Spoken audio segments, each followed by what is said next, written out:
রাতের রিয়াদে বাতাস গরম, কিন্তু সেই গরম শুধু মরুভূমির নয়, সেটা রাজনীতিরও।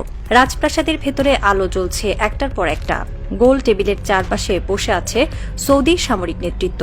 তাদের মধ্যে আছেন প্রিন্স খালিদ বিন সালমান, রাজপরিবারের তরুণ কিন্তু ভয়ঙ্কর উচ্চাকাঙ্ক্ষী সদস্য। তার চোখ লাল হয়ে আছে ক্লান্তিতে, অথচ কণ্ঠে আগুন।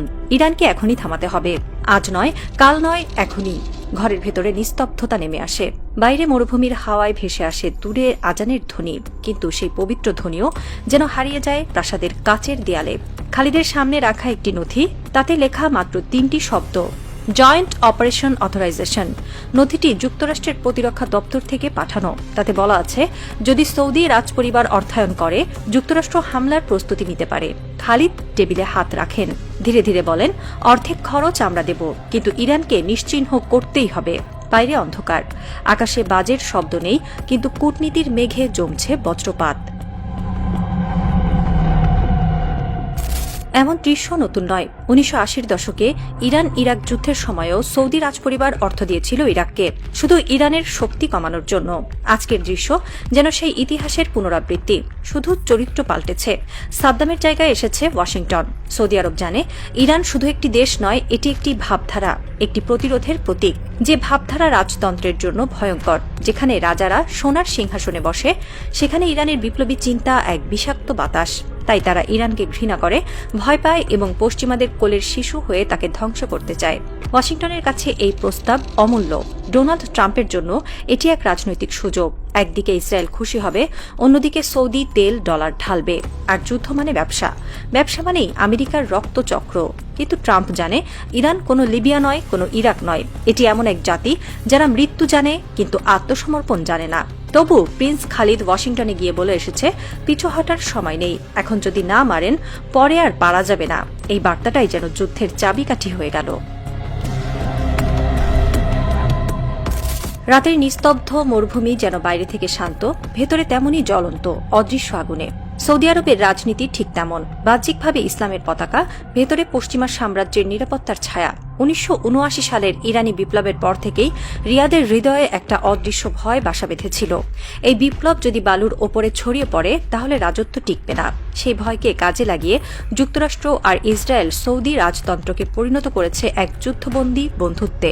তেল বিক্রি হয় ওয়াশিংটনের মুদ্রায়, আর সুরক্ষা কেনা হয় পেন্টাগনের ছাতায়। ইরানের বিপ্লব যেখানে মানুষকে দাঁড়াতে শিখিয়েছে, সৌদি রাজনীতি সেখানে মানুষকে নত হতে শিখিয়েছে। এই দুই দৃষ্টিভঙ্গির সংঘর্ষই এখন মধ্যপ্রাচ্যের রক্তাক্ত বাস্তবতা। রিয়াদের রাজপ্রাসাদে এখন প্রতিটি বৈঠকই একটি অদৃশ্য দড়ির ওপর হাঁটার মতো।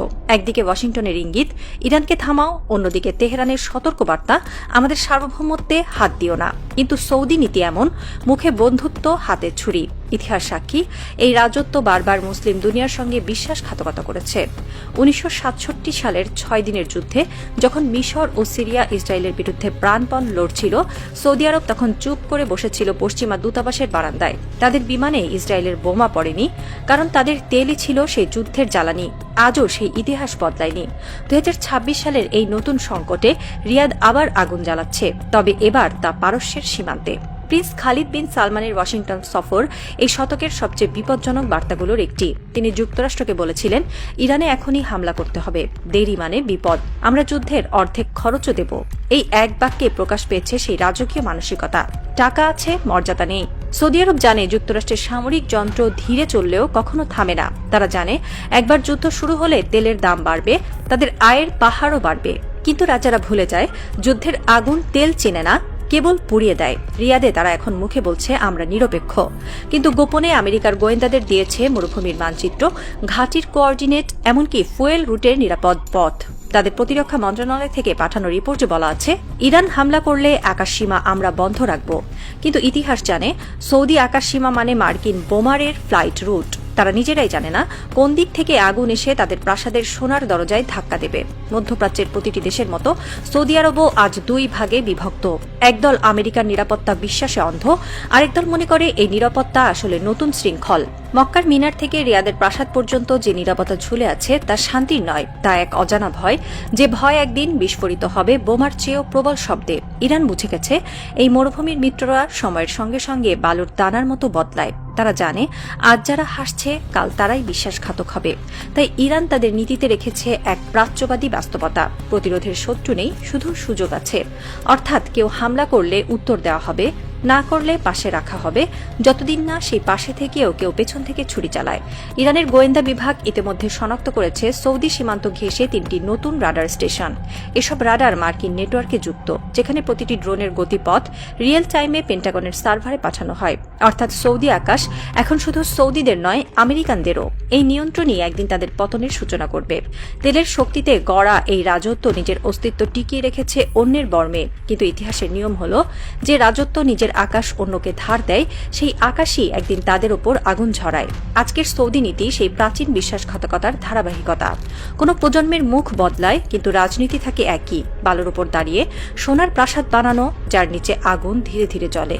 ইরানের কূটনৈতিক সূত্র বলছে তারা বহুবার সৌদিকে সতর্ক করেছে, যদি তোমরা নিরপেক্ষ থাকো তোমাদের ভূমিতে হামলা হবে না। কিন্তু রিয়াদ সেই সুযোগ হারাচ্ছে নিজের হাতে, কারণ রাজারা ভয় পায় জনগণকে, আর জনগণ ভয় পায় সত্যকে। এই ভয়ই তাদের সিংহাসনের ভিত্তি, আর সেই ভিত্তি আজ নড়ছে আমেরিকান বুটের নিচে। মধ্যপ্রাচ্যের আকাশে এখন শুধু ড্রোন নয়, ঘুরছে সন্দেহ, ভয় আর হিসাবের ছায়া।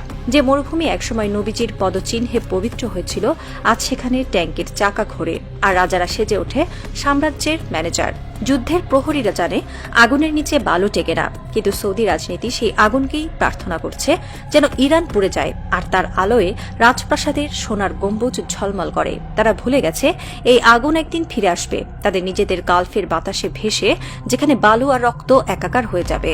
ইতিহাসের বালুঘড়ি কিন্তু আবার উল্টো ঘুরছে। যখনই রাজারা সাম্রাজ্যের জন্য যুদ্ধ চায়, তখনই মরুভূমি রাজাদের কবর বানায়। একসময় সৌদি আরব, পাকিস্তান ও তুরস্ক মিলে গড়েছিল এক স্বপ্ন, ইসলামিক ন্যাটো। ধারণা ছিল এই জোট মুসলিম বিশ্বের রক্ষা কবচ হবে, কিন্তু বাস্তবে এটা হয়ে গেল রাজতন্ত্র রক্ষার অস্ত্র। তুরস্ক বুঝে ফেলেছে এই জোটের লক্ষ্য মুসলমান নয়, লক্ষ্য হল সেই রাষ্ট্রগুলোকে চুপ করিয়ে দেওয়া যারা পশ্চিমাদের বিরুদ্ধে কথা বলে। সেই কারণেই প্রেসিডেন্ট এরদোয়ান এক ঘোষণায় জানালেন, আমরা কোনো রাজতান্ত্রিক সামরিক জোটে যোগ দেব না। এই ঘোষণাই যেন পুরো রিয়াদে ভূমিকম্প ঘটিয়ে দিল। তুরস্ক জানে যদি সৌদি যুক্তরাষ্ট্র মিলে ইরানের বিরুদ্ধে যায়, তাহলে পরের টার্গেট হবে তুরস্কই, কারণ ন্যাটো এখন ইসলামী ঐক্যের চেয়ে অনেক বেশি পশ্চিমা বাণিজ্যের ক্রীড়ানৌ। তুরস্কের এই সিদ্ধান্তের মানে একটাই, মধ্যপ্রাচ্যে নতুন ভারসাম্য তৈরি হচ্ছে, যেখানে সৌদি একা, ইরান আগুন আর তুরস্ক নিজের পথে। তেহরানে তখন উত্তেজনা তুঙ্গে। ইরানের সুপ্রিম লিডার তার কমান্ডারদের ডেকেছেন কক্ষে, সবাই নিঃশব্দ। তিনি ধীরে ধীরে বললেন, যদি তারা আমাদের বিরুদ্ধে যুদ্ধ চায়, তবে আমরা তাদের তেলের শিরায় আগুন ধরিয়ে দেব। সেই সঙ্গে যোগ হল রেড সি উপকূলের 6টি সৌদি ঘাঁটি টার্গেট করা হয়েছে। ইয়েমানের বিদ্রোহীদের বলা হয়েছে, প্রস্তুত থাকো, সময় এলে আঘাত হানবে। একই সঙ্গে ইরানের মিসাইল ইউনিটগুলো প্রস্তুত। খালিজ ফার্স, ফাতে 110, সিজিল, শাহাব সব মিসাইল টার্গেট লক করছে। তাদের রাডারে এখন Riyadh, Jeddah, Dammam, Bahrain, Kuwait. ইরানের অবস্থান পরিষ্কার, তোমরা যদি আমাদের ঘর পোড়াও, আমরা তোমাদের প্রাসাদে আগুন দেব। চীন ও রাশিয়া এই অবস্থানকে সমর্থন করেছে। বেজিং বলেছে, ইরানের সার্বভৌমত্বে হস্তক্ষেপ মানে এশিয়ার নিরাপত্তায় হস্তক্ষেপ। মস্কো যোগ করেছে, ইরান একা নয়, এ যেন নতুন এক স্নায়ুযুদ্ধের সূচনা, যেখানে একদিকে পশ্চিমা মিত্ররা, অন্যদিকে প্রতিরোধের অক্ষ। যুদ্ধ মানে কেবল বন্দুক নয়, অর্থনীতিরও রণক্ষেত্র। ইরান যুদ্ধের ঘোষণা দেওয়ার পর থেকে বিশ্ববাজারে ডলারের দরপতন শুরু। গোল্ডের দাম আকাশ ছুঁয়েছে, তেলের দাম 15 বছরের মধ্যে সর্বোচ্চ। ওয়াল স্ট্রিটে আতঙ্ক। নিউ ইয়র্ক টাইমস লিখেছে, যদি পারস্যে যুদ্ধ হয়, আমেরিকার অর্থনীতি কেঁপে পড়বে। অন্যদিকে মধ্যপ্রাচ্যের বন্দরগুলোতে জাহাজ থেমে আছে। হরমুজ প্রণালী বন্ধ থাকলে প্রতিদিন প্রায় 20 মিলিয়ন ব্যারেল তেল সরবরাহ বন্ধ হবে। এর মানে ইউরোপের প্রতিটি কারখানা, জাপানের প্রতিটি ইঞ্জিন, ভারতের প্রতিটি ট্রান্সমিশন সব থেমে যাবে। তবু আমেরিকা নড়ছে না। তারা জানে যুদ্ধ মানেই অস্ত্র বিক্রি, অস্ত্র বিক্রি মানেই অর্থনীতির অক্সিজেন। তাই এই আগুনের ওপরই তাদের রুটি। কিন্তু একদিন আগুনও নিজের দাতা ঘর পুড়িয়ে ফেলে, এটাই ইতিহাসের নিয়ম। ইতিহাস নীরব সাক্ষী। লিবিয়ায় গাদ্দাফি বলেছিলেন, আমি পশ্চিমাদের তেল দেব না। তারপরই ন্যাটোর বোমা ঝরল ট্রিপলির ওপর। শেষ পর্যন্ত গাদ্দাফিকে টেনে হত্যা করা হলো রাস্তায়। ইরাকে বলা হয়েছিল সাদ্দামের কাছে গণবিধ্বংসী অস্ত্র আছে, কিন্তু বছর শেষে সেই অস্ত্র পাওয়া গেল না, পাওয়া গেল শুধু ধ্বংস আর লাশ। আফগানিস্তানে বলা হয়েছিল, আমরা সন্ত্রাসবাদ ধ্বংস করব, কিন্তু ২০ বছর যুদ্ধের পর মার্কিন সৈন্যরা পালিয়ে গেল রাতের আধারে, আর রেখে গেল একটি ভাঙা জাতি, ক্ষুধার্ত শিশু, নিঃশেষিত সভ্যতা। এই ইতিহাসের উপর দাঁড়িয়ে ইরান বলছে, আমরা ভিন্ন, আমরা নত হব না। তাদের হাতে বন্দুকের চেয়ে বেশি শক্তি আছে অস্তিত্বের বিশ্বাস।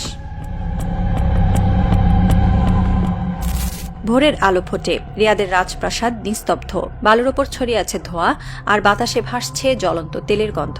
এক বৃদ্ধ সাংবাদিক তার নোটবুকে লিখেছেন, এই যুদ্ধ কে জিতল কে হারল তা ইতিহাস বলবে না, ইতিহাস শুধু মনে রাখবে একসময় মুসলিম বিশ্বের হৃদয়ে আগুন জ্বালানো হয়েছিল নিজেদের হাতেই। তেহরানে তখন আজানের ধ্বনি উঠছে, এক শিশু জানালা দিয়ে আকাশের দিকে তাকিয়ে আছে, তার চোখে প্রতিফলিত হচ্ছে রক্তরঙা সূর্য।